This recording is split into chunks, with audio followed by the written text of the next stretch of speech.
শেষ কবে আপনার নিজের খুব কাছের কেউ আপনার চোখের দিকে তাকিয়ে নির্লজ্জের মতো মিথ্যা কথা বলেছিল, আর আপনি সেটা বোকার মতো বিশ্বাস করেছিলেন? হয়তো কয়েক দিন বা কয়েক মাস পর যখন সত্যটা সামনে এলো, তখন আপনার পায়ের নিচ থেকে মাটি সরে গিয়েছিল। কিন্তু জানেন কি, সেই মিথ্যাটা বলার মুহূর্তেই তার শরীর চিৎকার করে আপনাকে সত্যটা বলছিল। আপনি শুনতে পাননি, কারণ আপনি তখন তার মুখের শব্দের দিকে তাকিয়েছিলেন। শব্দ দিয়ে মানুষকে ভোলানো যায়, কিন্তু মানুষের শরীর কখনো মিথ্যা বলতে পারে না। আজ এমন কিছু সাইকোলজিক্যাল টেকনিক এবং এফবিআই মেথড নিয়ে কথা বলবো, যা জানার পর আগামী 5 সেকেন্ডে আপনি যে কারো মনের ভিতরটা পড়ে ফেলতে পারবেন। আজ থেকে আপনার সাথে কেউ ছলনা করার আগে 10 বার ভাববে।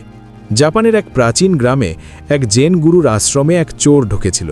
চোরটি সাধারণ ভক্তের বেশে আশ্রমে আসত, সবার সাথে হাসি খুশি কথা বলতো, কিন্তু আশ্রমের দামি জিনিসপত্র প্রায়ই উধাও হয়ে যেত।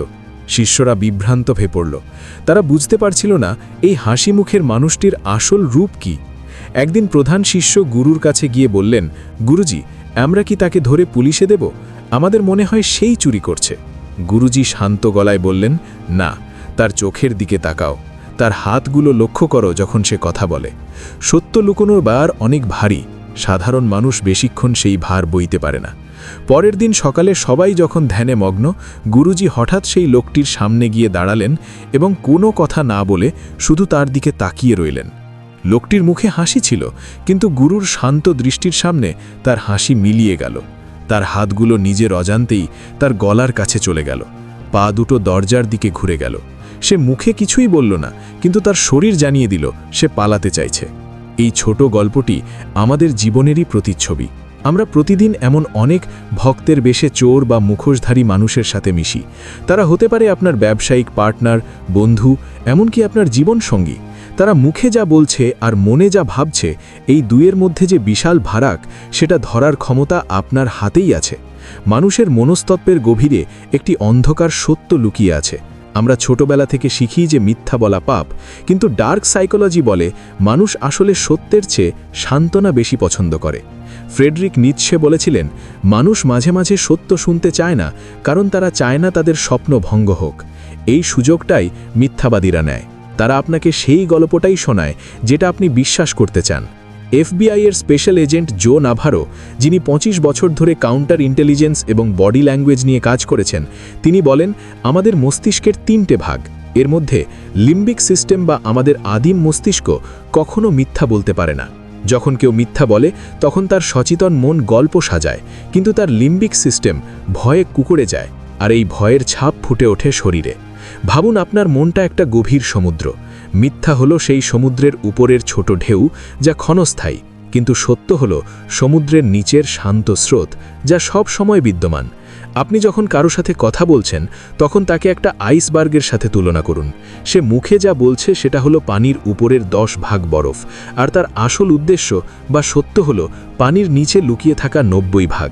আপনাকে সাঁতার জানতে হবে সেই নিচের 90 ভাগ দেখার জন্য। শরীরকে ভাবুন একটা বিশাল বিলবোর্ডের মতো, যা সব সময় সত্য প্রচার করছে, কিন্তু আমরা অন্ধের মতো শুধু শব্দের দিকে তাকিয়ে থাকি। এখন প্রশ্ন হলো, একজন মিথ্যাবাদীকে আপনি 5 সেকেন্ডে কিভাবে ধরবেন?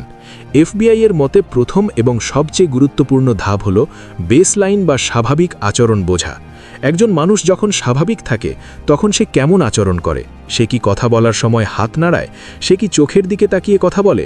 যখনই কোনো নির্দিষ্ট প্রশ্ন করার পর তার এই স্বাভাবিক আচরণে বড় কোনো পরিবর্তন আসবে, বুঝবেন কিছু একটা গড়বড় আছে। প্রথম টেকনিক, চোখের এবং মুখের অসামঞ্জস্য। বিজ্ঞানীরা বলেন, সত্যিকারের হাসি পুরো মুখে ছড়িয়ে পড়ে, চোখের কোণে ভাঁজ পড়ে। কিন্তু কেউ যখন মিথ্যা হাসে বা আপনাকে আশ্বস্ত করার চেষ্টা করে, তখন খেয়াল করবেন হাসিটা শুধু তাদের ঠোঁটের মধ্যেই আটকে আছে, চোখে সেই আবেগের ছোঁয়া নেই। যদি কেউ আপনাকে কোনো দুঃখের কথা বলে, কিন্তু তার কপালে কোনো চিন্তার ভাঁজ না পড়ে, জানবেন সেই আবেগটা কৃত্রিম। দ্বিতীয় টেকনিক, সুদিং বিহেভিয়ার বা নিজেকে শান্ত করার চেষ্টা। যখন আমরা মিথ্যা বলি, তখন আমাদের মস্তিষ্কে এক ধরনের মানসিক চাপ বা স্ট্রেস তৈরি হয়। আদিম মস্তিষ্ক তখন নিজেকে শান্ত করার চেষ্টা করে। খেয়াল করবেন, কঠিন কোনো প্রশ্নের উত্তরে মানুষটি কি হঠাৎ করে নিজের ঘাড় স্পর্শ করছে, বা গলার টাই ঠিক করছে, কিংবা নিজের উড়ুতে হাত ঘষছে। মেয়েরা অনেক সময় গলার হাড় বা নেকলেস স্পর্শ করে। FBI এজেন্টদের মতে গলার ঠিক নিচে জুগুলার নচ নামের গর্তটি স্পর্শ করা মানে মানুষটি চরম অস্বস্তিতে আছে এবং নিজেকে লুকাতে চাইছে। কেউ যদি কথা বলতে বলতে হঠাৎ এই কাজগুলো করে তবে বুঝবেন ডাল মে কুছ কালা হ্যায়। তৃতীয় এবং সবচেয়ে শক্তিশালী টেকনিক পায়ের ভাষা। আমরা মানুষের মুখের দিকে তাকাই, কিন্তু মানুষের পা হলো সবচেয়ে সৎ অঙ্গ। কেন জানেন? কারণ ছোটবেলা থেকে আমাদের শেখানো হয়েছে মুখ সামলে কথা বলতে, কিন্তু পা সামলে রাখতে কেউ শেখায়নি। আপনি যখন কারো সাথে কথা বলছেন, খেয়াল করুন তার পায়ের পাতা কোন দিকে। যদি তার শরীর আপনার দিকে থাকে কিন্তু পায়ের পাতা দরজার দিকে বা অন্য কোনো দিকে ঘুরে থাকে, এর মানে তার মস্তিষ্ক অবচেতনভাবে সেই স্থান ত্যাগ করতে চাইছে। সে আর এই আলাপে থাকতে চায় না। এটা মিথ্যা বা অস্বস্তির এক বিশাল লক্ষণ। চতুর্থ টেকনিক আই ব্লকিং বা চোখ আড়াল করা। কেউ যদি আপনার প্রশ্নের উত্তর দেওয়ার সময় ঘন ঘন চোখের পাতা ফেলে বা চোখ বন্ধ করে উত্তর দেয় কিংবা হাত দিয়ে চোখ রগড়ায়, এগুলো হলো আই ব্লকিং। আমাদের মস্তিষ্ক যখন কোনো কিছু দেখতে চায় না বা কোনো সত্য লুকাতে চায়, তখন সে চোখকে আড়াল করার চেষ্টা করে। এটা একটা আত্মরক্ষা বা ডিফেন্স মেকানিজম। পঞ্চম টেকনিক পাল্টা আক্রমণ। একজন সৎ মানুষকে যদি আপনি সন্দেহ করেন, সে অবাক হবে বা কষ্ট পাবে। সে জানতে চাইবে আপনি কেন এমনটা ভাবছেন। কিন্তু একজন মিথ্যাবাদীকে সন্দেহ করলে সে রেগে যাবে। সে পাল্টা আপনাকে আক্রমণ করবে। সে বলবে, তোমার সাহস কি করে হলো আমাকে অবিশ্বাস করার, বা আমার বিশ্বাস তুমি আসলে এমন কাজ করো তাই আমাকে সন্দেহ করছো। এই যে ডিফেন্সিভ হয়ে যাওয়া এবং উল্টো আপনাকে দোষী সাব্যস্ত করার চেষ্টা, এটা ম্যানিপুলেশনের সবচেয়ে বড় হাতিয়ার। এই টেকনিকগুলো জানার পর আপনার মনে হতে পারে আপনি এখন সবার মনের খবর জানেন, কিন্তু এখানেই আপনাকে থামতে হবে। এই বিদ্যা কোনো জাদু নয়, এটি একটি সচেতনতা।